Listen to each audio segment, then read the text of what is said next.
Filipenses capítulo 1, do verso 9 ao verso 11. Amém, irmãos? Filipenses 1, do verso 9 ao 11.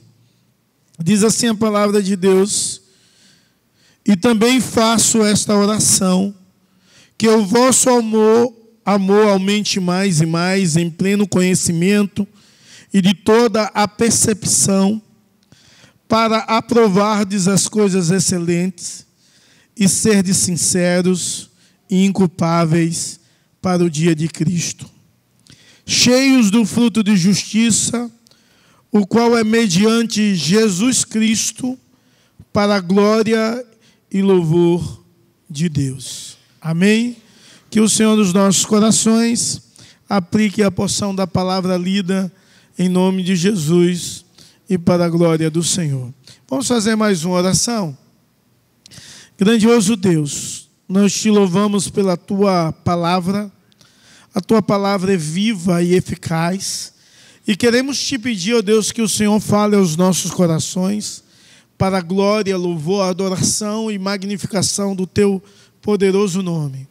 Importa que o homem diminua e que tu apareça e se manifeste com poder e graça nessa noite, falando poderosamente a cada coração e a cada vida, em nome de Jesus. Amém e amém.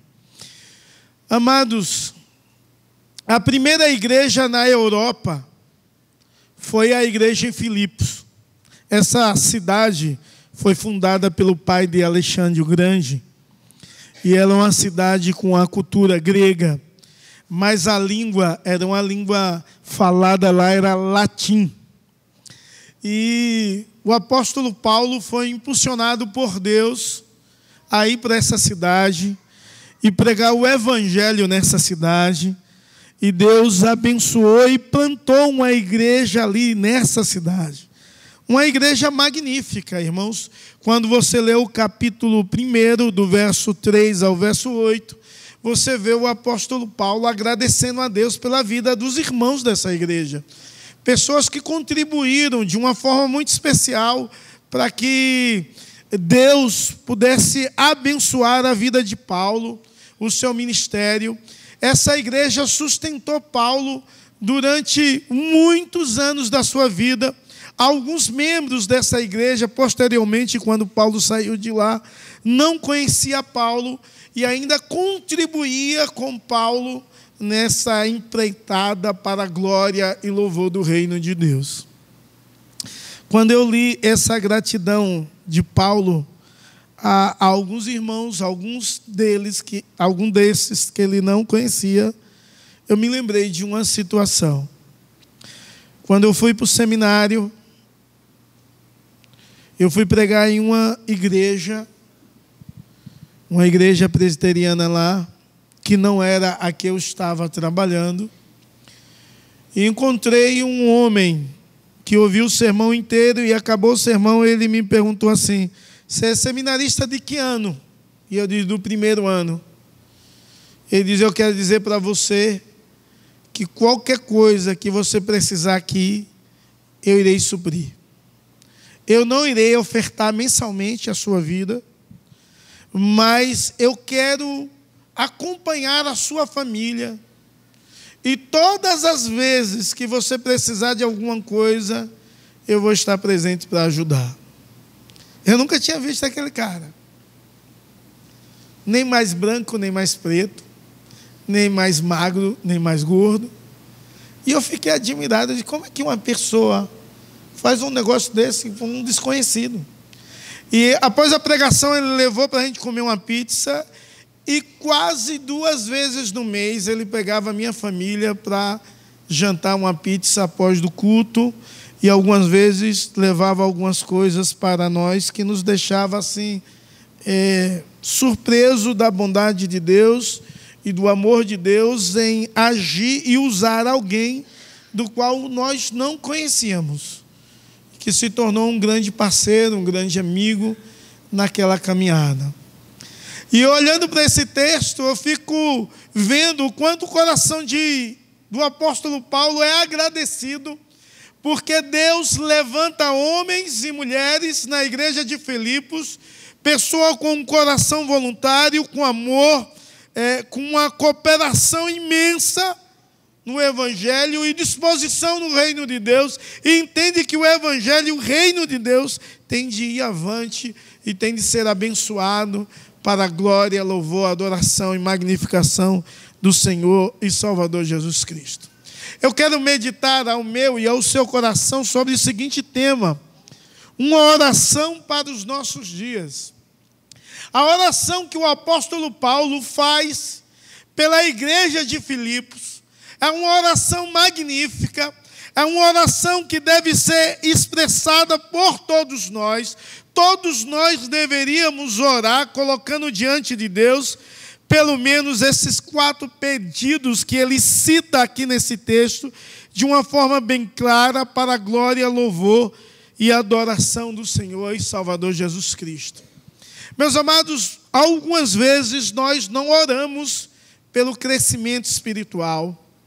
Algumas vezes não oramos para que o nosso amor venha a aumentar mais e mais.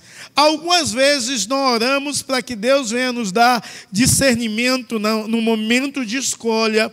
E algumas vezes nós não oramos pedindo a Deus que venha trabalhar, sustentar a nossa vida, a nossa história, e que possamos dar frutos para a glória e louvor do reino de Deus.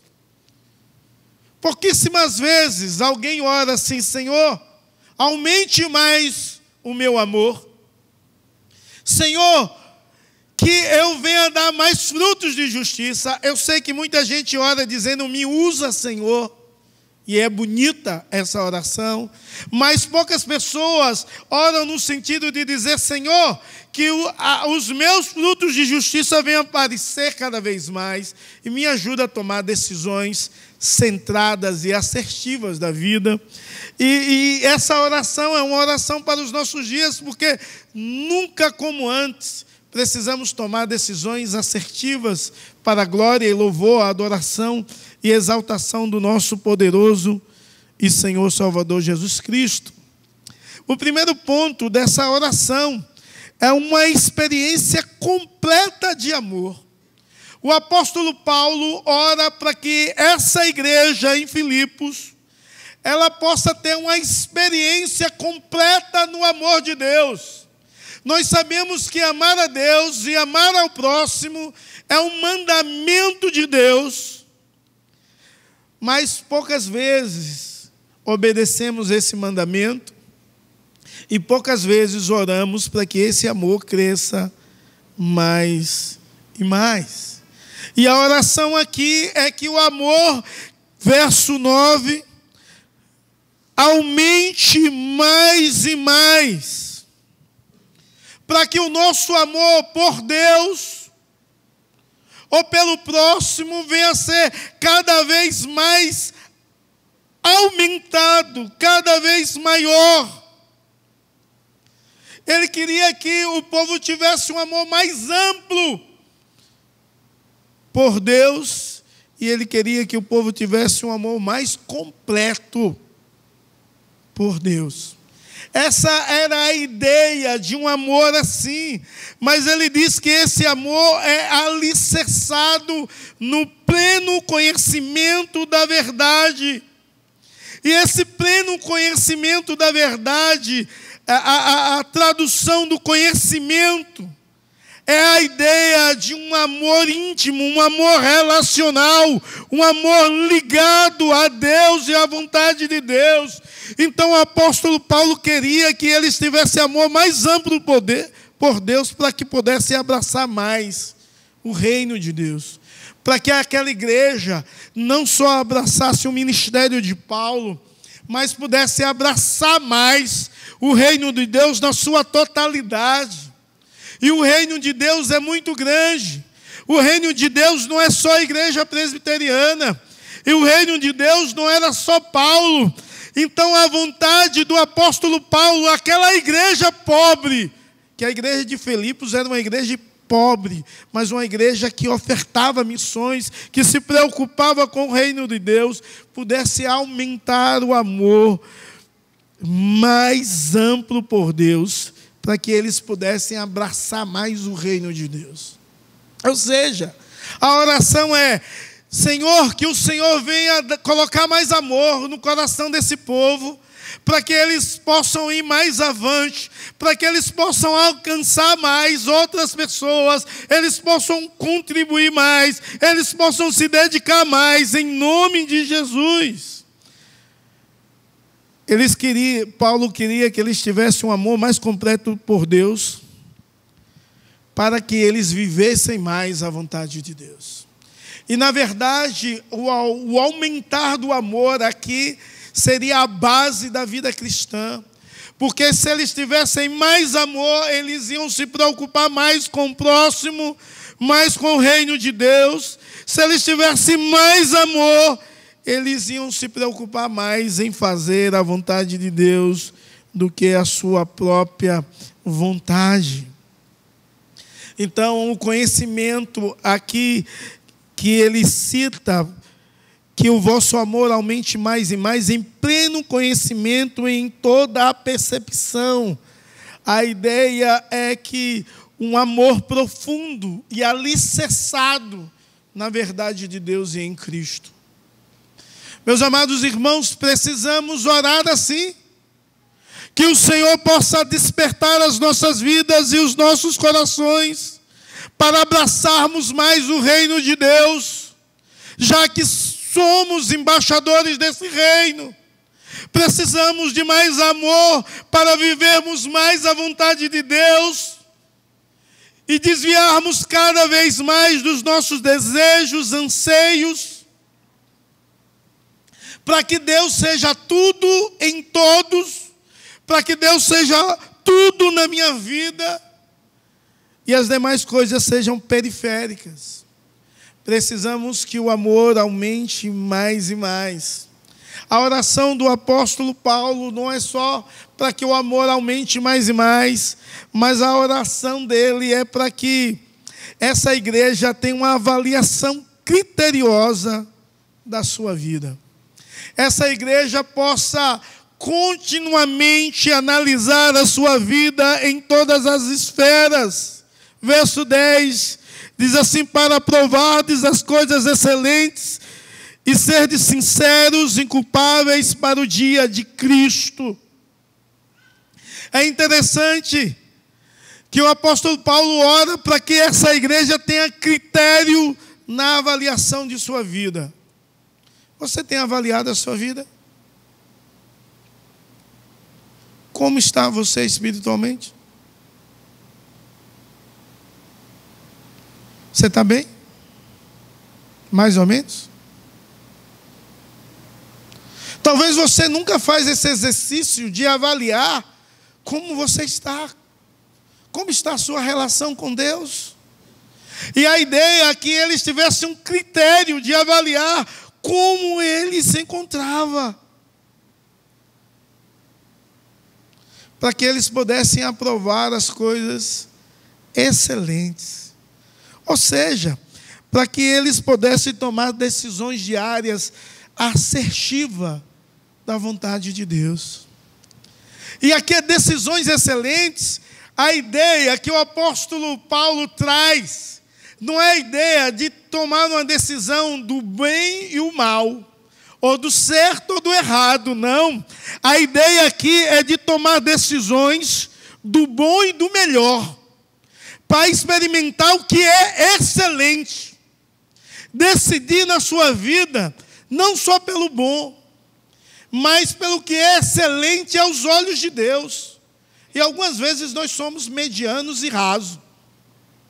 Olhamos para as nossas vidas e para as nossas decisões e elas são rasas, medianas,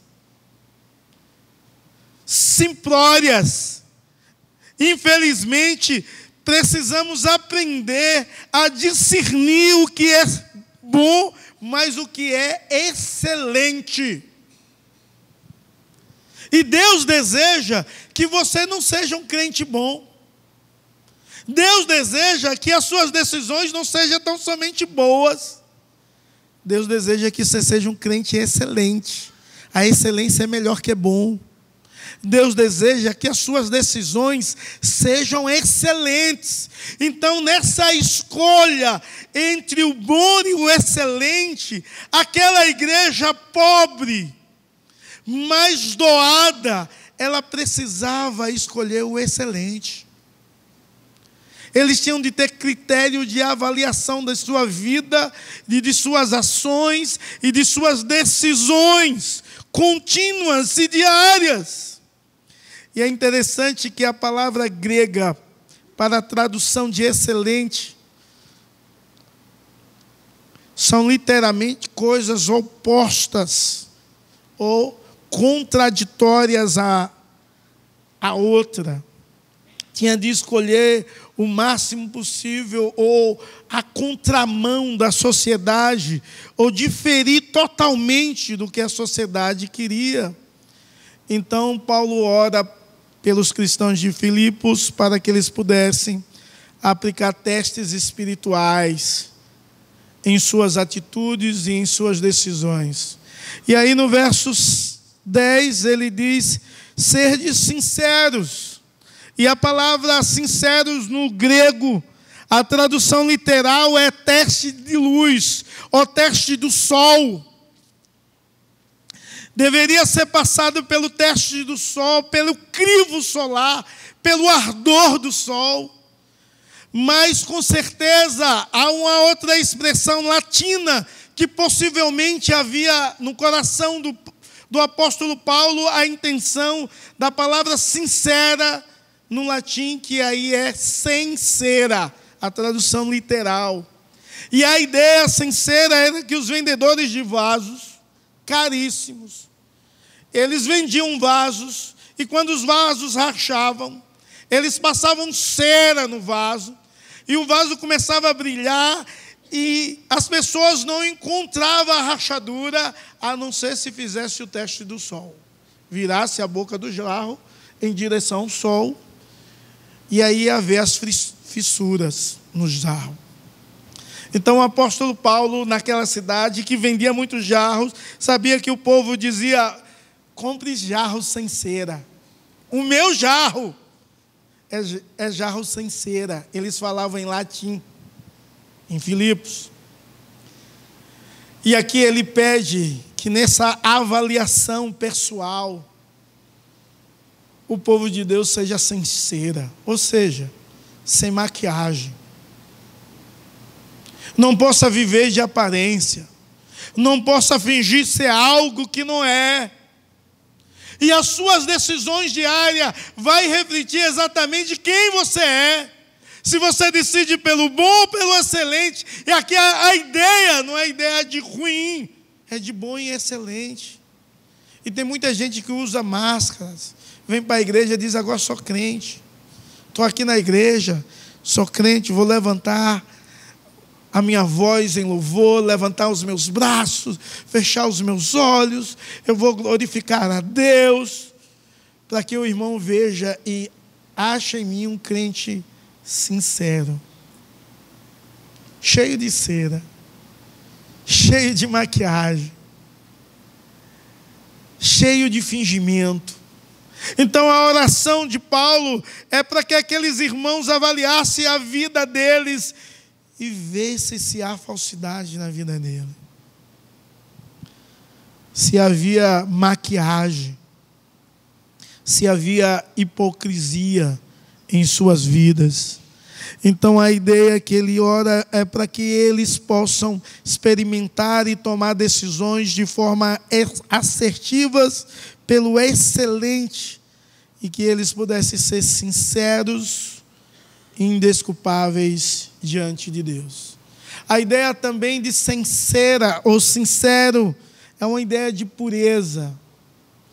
E essa ideia traz luz, essas duas palavras, sinceros e inculpáveis. ou em algumas versões, sinceros e irrepreensíveis. Dá a ideia de alguém que é limpo interno e externo, que é alguém que experimentou da graça salvadora de Cristo e da justificação de Cristo, e Cristo o tornou justo. Internamente ele é justo, externamente ele é inculpável. Ele é irrepreensível. Os seus atos são atos de excelência. Os seus atos são atos de bondade. Os seus atos são atos de amor. A sua vida reflete a glória de Deus. Pessoas que passam pelo teste do sol. Pessoas que passam pela luz do Evangelho. Pessoas que passam pela luz da verdade. E não mostra nenhuma rachadura. Só a glória de Deus em suas vidas. Irmãos, você precisa avaliar com mais critérios a sua vida. Tem muita gente que vive fingindo o tempo todo. Tem muita gente que usa máscaras o tempo todo. Eu fui para um show de rock gospel. Não assuste os irmãos. Lá em Bertioga, quando eu morava lá, tem um festival de música em janeiro, na praia. E a oficina G3 ia tocar. Não, PG ia tocar. E eles começaram um show tudo de máscaras. E todo mundo disseram, não são eles não. Por isso que eles estão usando as máscaras. Tocavam bem demais, mas podia de fato não ser. E depois de cantar a primeira música, PG tira a máscara, quebra a máscara. E ele diz assim, tem muita gente usando máscara nessa noite aqui, que precisa ser quebrada, que precisa trazer a luz de Deus, que precisa se apresentar a Deus de forma clara. Irmãos, a oração de Paulo é que esses crentes sejam sinceros, indesculpáveis. Não use máscaras. Não finge ser o que não são. Mas que vivam de fato e de verdade para a glória de Deus e o louvor de Deus, em nome de Jesus. E dioturnamente avalie a sua vida e se rende aos pés de Jesus Cristo, quando peca, quando erra, quando transgride a lei de Deus, quando ofende ao Senhor, quando machuca alguém, abre os seus olhos e os seus corações se rasgam diante de Deus e diz, Pai, perdoa.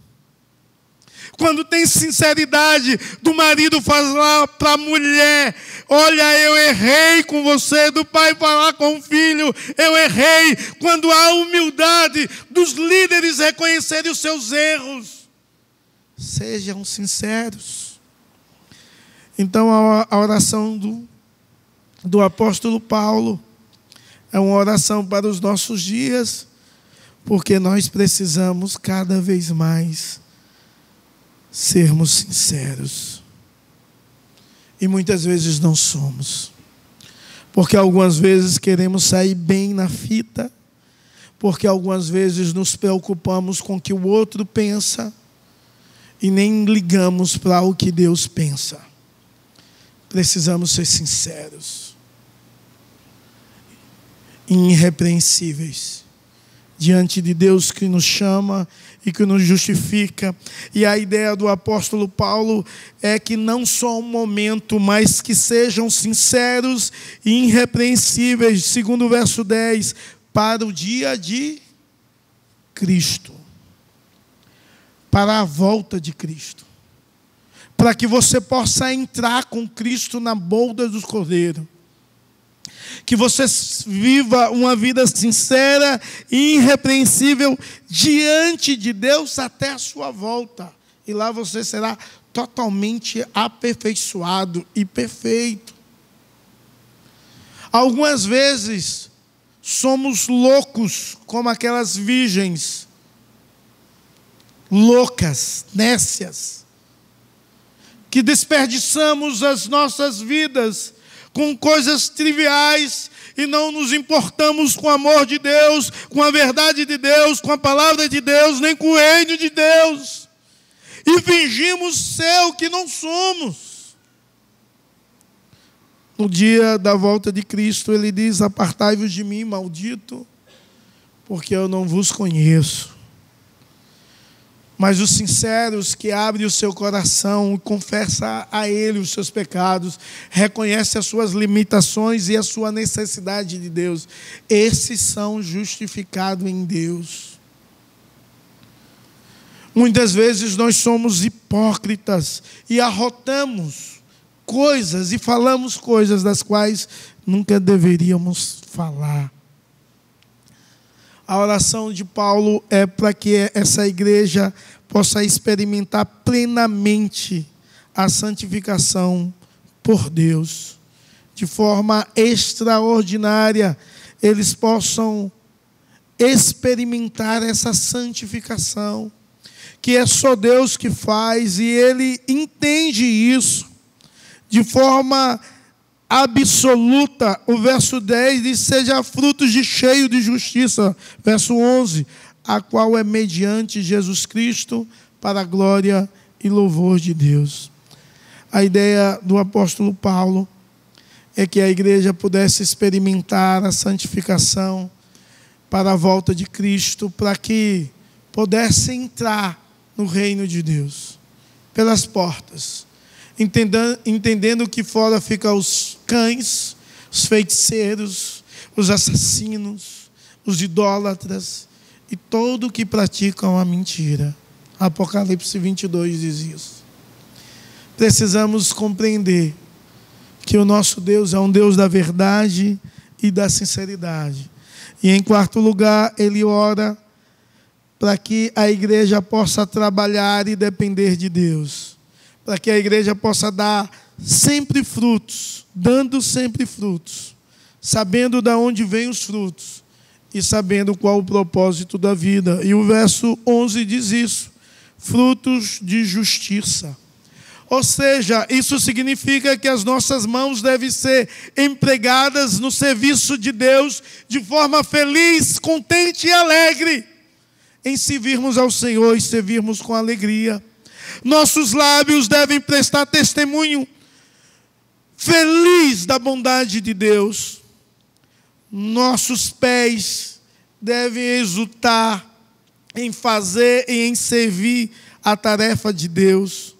Os nossos joelhos devem ser dobrados em oração pelo seu reino e para que a sua glória venha a ser vista cada vez mais.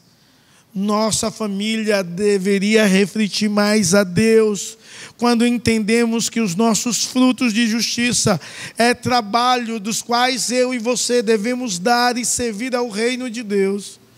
Deveríamos despertar mais, deveríamos nos dar mais, deveríamos evangelizar mais, deveríamos trabalhar mais no reino, na igreja e na causa do Senhor Jesus. Deveríamos servir mais e orar mais e ler mais, meditar mais, jejuar mais, interceder mais. Mas nós não nos preocupamos com essas coisas, porque a nossa oração geralmente olha só a mim mesmo. A sua oração olha só para você mesmo, não olha nem para o reino e nem para a glória de Deus, não olha a manifestação da graça de Deus na vida do outro. Então, ele ora para que essa igreja possa dar mais frutos, ou seja, possa servir mais, e não se orgulhar do seu serviço, não se orgulhar quando é um instrumento de Deus a fazer um fruto de justiça. Não se orgulhar pelo que faz, mas entender de quem é. E o verso 11 diz: vem de Jesus Cristo. Então a ideia é saber de onde vem o fruto de justiça do qual eu devo exercer para a glória de Deus e para que o reino de Deus possa crescer e ir avante. Mas eu tenho de saber que esse fruto de justiça, do qual Deus me usa para ser instrumento de bondade na vida de alguém, para ser instrumento de Deus na vida de outro, para abençoar alguém com palavra, com oração, com doação, com amor, para abençoar o reino de Deus com meu serviço, minha dedicação, meu dinheiro, meu testemunho. Deus possa ser glorificado. Eu possa entender que não vem de mim isso, vem de Deus. E muitas vezes nós não entendemos isso. Nós falamos, é porque eu faço, é porque eu fiz, é porque se eu tivesse, seria assim, se fosse eu, seria desse jeito. Você é Deus? Ou você é melhor que Deus? Ou Deus só pode usar você? Quem você acha que você é? Trabalhadores dependentes é o que Paulo ora para que essa igreja seja. Pessoas que servem a Deus, dando frutos de justiça. Mas sabe de onde vêm esses frutos? Não delas. Vem do Senhor Jesus Cristo. Sabe que nenhum bem, nenhuma boa dádiva e nenhum dom perfeito vem do homem. Vem de Deus. E eles entendiam, para que eles pudessem entender o propósito disso tudo. E o propósito era a glória de Deus. O final do verso 11 diz assim: para que a glória e o louvor de Deus. É para que Deus seja glorificado. É para que Deus seja louvado. Eu não sei como você tem sido. Eu não sei se você tem coragem de orar como Paulo orou. Mas uma coisa eu sei, que essa oração serve para a minha vida. Essa oração serve para essa igreja. Essa oração serve para os nossos dias. Nós precisamos ter uma experiência maior de amor, porque cada vez mais somos egoístas, cada vez mais olhamos para nós mesmos. Precisamos cada vez mais amar mais, para que possamos abraçar mais e servir mais o reino de Deus. Precisamos amar mais completamente, para que a vontade de Deus venha aparecer em nossas vidas.